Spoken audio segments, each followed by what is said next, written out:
Let's tear down the fence and start over. Irene takes her love for the Lord very seriously. So when new people moved in next door, she prayed for a way to show Jesus to them. English was not their native language, but she knew that that would not be a problem for God. She didn't want to suddenly become their best friend. With world events changing so rapidly, she thought that by showing kindness to them, they might, in the future, consider something she had to say. In her daily devotions, she read from a publication first published 120 years ago, and brought to her door by a summer colporteur evangelist. Christ's great commission, "Go ye into all the world and preach the gospel to every creature," is spoken to every one of his followers. All who are ordained into the life of Christ are ordained to work for the salvation of their fellow man. Their hearts will throb in unison with the heart of Christ.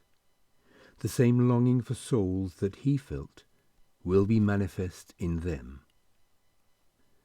Not all can fill the same place of work, but there is a place and a work for all. Christ Object Lessons, page 210. Days passed, and the new neighbours kept to themselves, and seemed to work long hours away from home.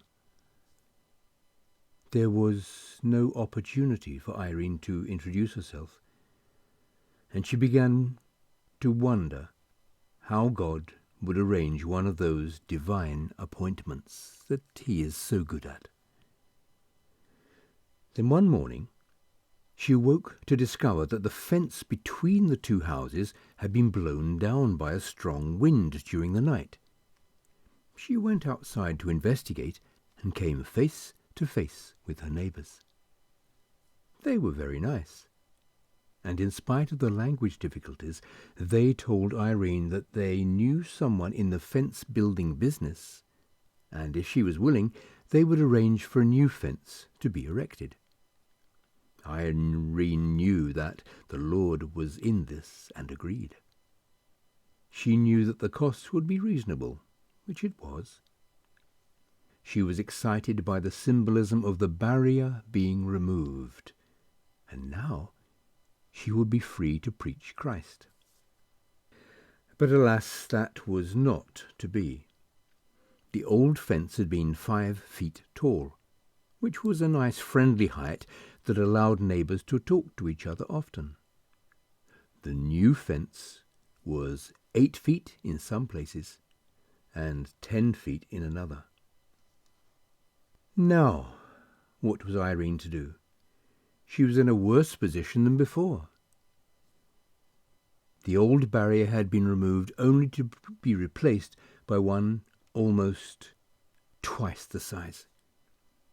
But she knew God well enough to know that he doesn't give up that easily. Then she found at the back of the bookshelf a Catholic devotional that belonged to her mother. A bookmark led her to a quote attributed to Giovanni di Pietro di Bernardone, better known as St. Francis of Assisi, written somewhere around the year 1200. "Wherever you go, preach Christ, and if you must, use words." Months went by, and late one evening she heard a very loud bang. The neighbour's teenage daughter had crashed their car through the new fence, destroying a large section of it along with Irene's central heating unit. Once again, she was face to face with these dear people. They assured Irene that their insurance company would pay for all her expenses, a new heater and her share of a new fence. They only had third-party insurance, so they had to pay their own expenses. Irene wasn't surprised when she received enough insurance money to pay for a new heating unit, a new fence, and her neighbours' share of the new fence.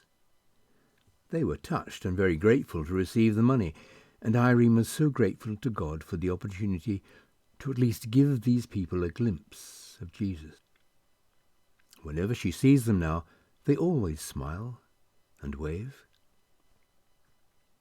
P.S. Irene's central heating unit was 35 years old, and she was expecting it to break down any day. But the Lord in his great kindness took care of that and gave her a free one. Also, if the car had not come through the fence at that exact place where the unit was, it would have hit the house and caused serious damage. God doesn't do anything by halves. Whatever his hand finds to do, he does it with all his might. A verse firmly placed in Irene's memory presented itself. Lamentations chapter 3, verses 22 to 23. This 400-year-old King James English she knew very well. It is of the Lord's mercies that we are not consumed, because his compassions fail not. They are new every morning. Great is thy faithfulness. Irene had listened to the wisdom of a godly woman, Ellen White, and a godly man, St. Francis, and the poetic Shakespearean phraseology of William Tyndale. She wanted more, but 66 books is a lot to thumb through.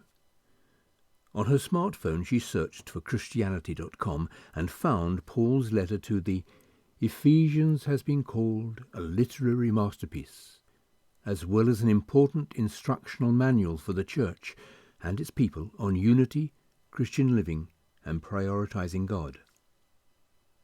That was a good start. She went to BibleGateway.com to find a suitable version and found this phrased in modern-day language. The Messiah has made things up between us, so that we're now together on this.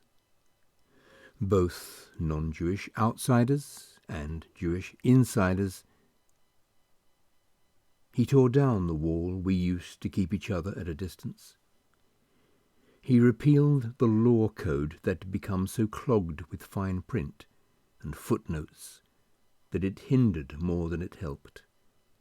Then he started over. Instead of continuing with two groups of people, separated by centuries of animosity and suspicion, he created a new kind of human being. A fresh start for everybody. Ephesians chapter 2, verses 14 and 15 from the Message. Irene, her name means peace, glowed within, thinking, the Apostle Paul wrote this 2,000 years ago, and the Lord is still applying this principle today. Defence itself was merely a symbolic barrier, and that has been torn down. Now the way is paved for a fresh start. Now we, each of us, can start over.